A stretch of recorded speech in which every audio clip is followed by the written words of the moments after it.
This is the Autumn House Tour in North Brookfield, Massachusetts. It's Sunday, October 10th, 1993.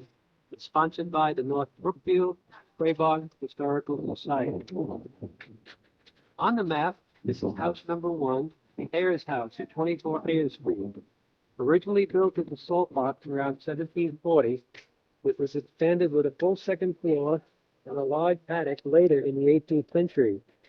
It had once been a tavern, and supposedly there were meetings that took place before the large fireplace to plot Shays' rebellion in 1785. The wife of Daniel Shays was from this area.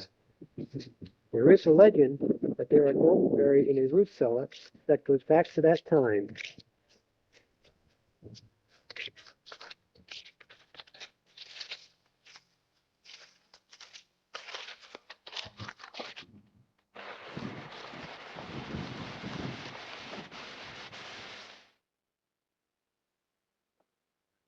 This is the location of the original stone wall, where it's believed that the root cellar may be located where the guns from Shays' rebellion are buried.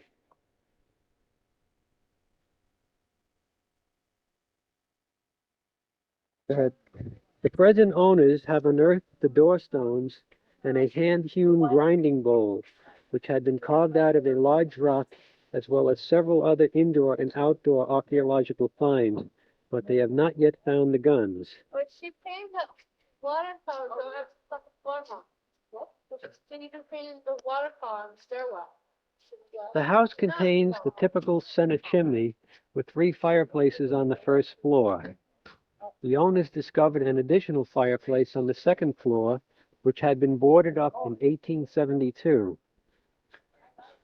Ayers' house was purchased most recently in 1976 and has been in the process of restoration ever since. A new kitchen wing was added in 1983 with a brick floor that continues to a patio and herb garden in the back.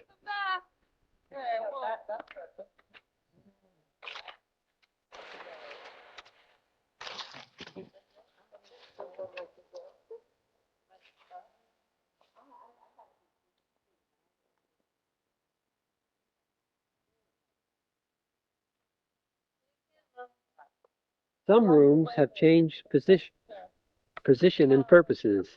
A small bedroom upstairs has been turned into a bathroom and another bedroom into a walk-in closet. The old kitchen is now an additional sitting room, and the old morning room is now a small studio.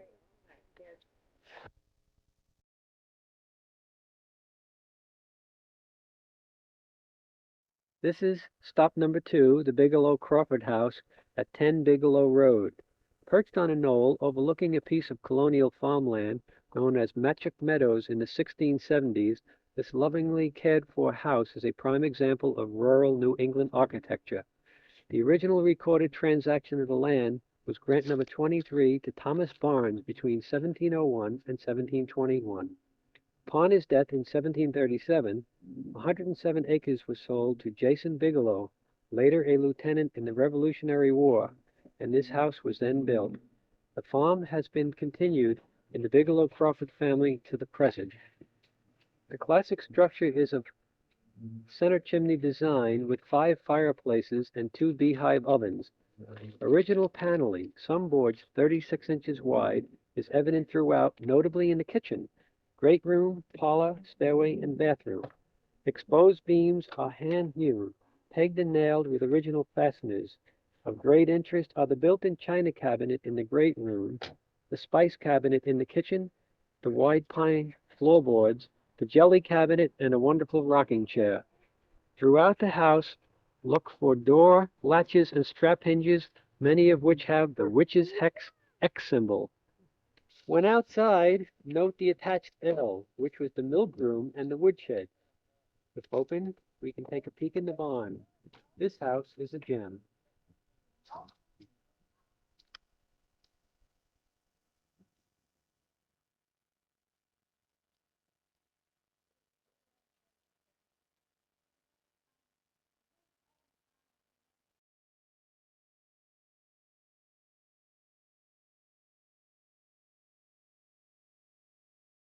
This is house number 3, the mail order house at 87 Summer Street on the corner of Prospect.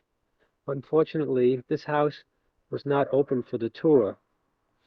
With the arrival of the Sears Roebuck catalog in the summer of 1892, Mr. Frank Smith of North Brookfield made a decision. The house he would build on his property on the corner of Summer and Prospect Streets would come via mail order.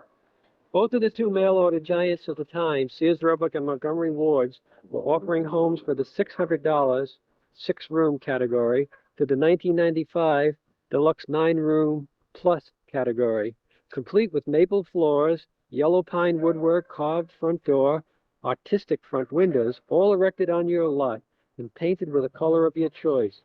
Even with extras such as an installed anthracite coal heating system for $81.95 and a pneumatic water supply system for $57.25, Mr. Smith felt his ready-made home would indeed save him over 1/3 of the conventional building cost that the catalogs promised.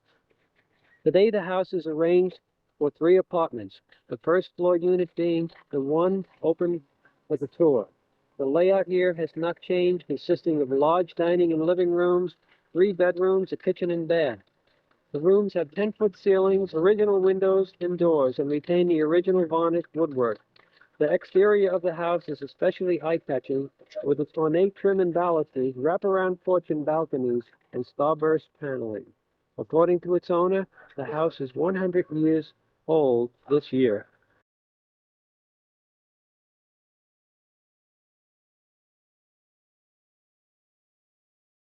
Number 4, the Stoddard House at 87 School Street.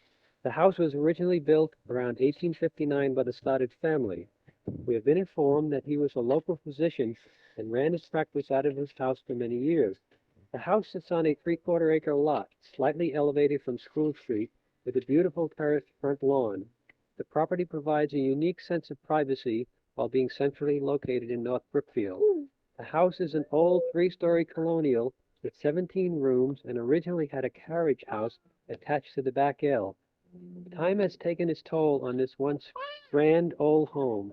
Fortunately, the house was constructed with chestnut beams throughout, which have stood the challenge of time and weathering.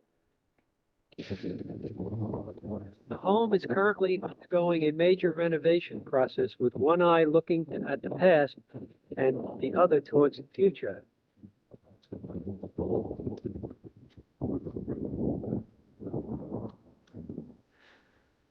The original columns still stand proudly on the front porch. The front entryway is met by the old set of center stairs leading to the second floor. The first floor has been opened up, thus creating a greater sense of space and life. It features a 6-foot brick chimney and fireplace constructed from the original brick chimneys in the house. Much work remains to be completed on the house, but current owners already feel like it is home.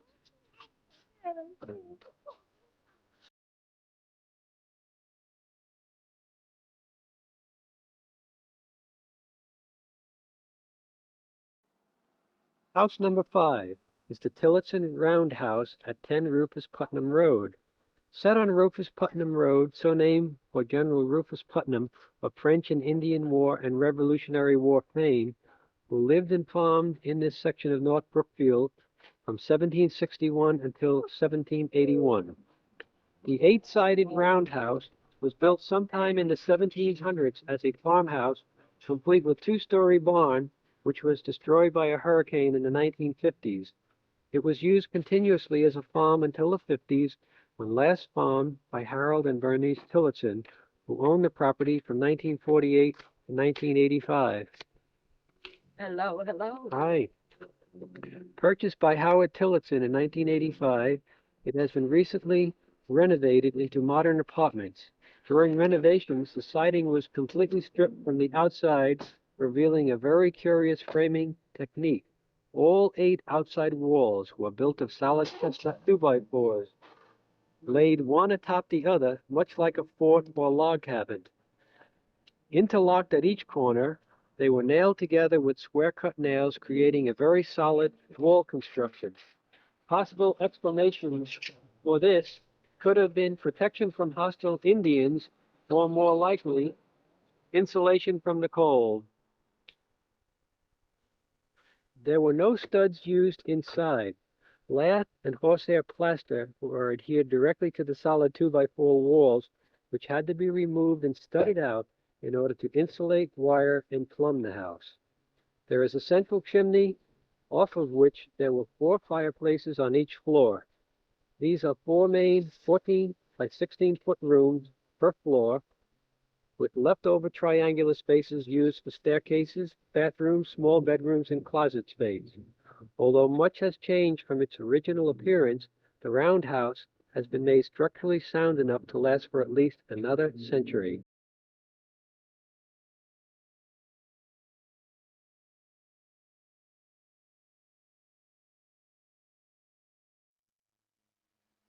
House number 6 is the Conley House at 55 Rufus Putnam Road. This house has been owned by the Acorn family since 1872. The original house is believed to have been built in the late 1700s by Benjamin Kimball, who sold it to Aruna Woodis, who then sold it to Cornelius Conley. The house was restored in the 1960s by Anne Tierney Kalisa, who subsequently rented it out for 25 years. The Acorn family repurchased the farm in 1992 to assure it would remain in the family. The house at that point needed extensive renovation, which was done willingly and lovingly. It is not often one is allowed to walk in their ancestors' footsteps. There is history in almost every room of this house, from the bricks in the fireplace that are from the old school to the original wide pine floors and exposed beams. We have added rooms to the house, but in a way that does not take away from the charm of an old farmhouse.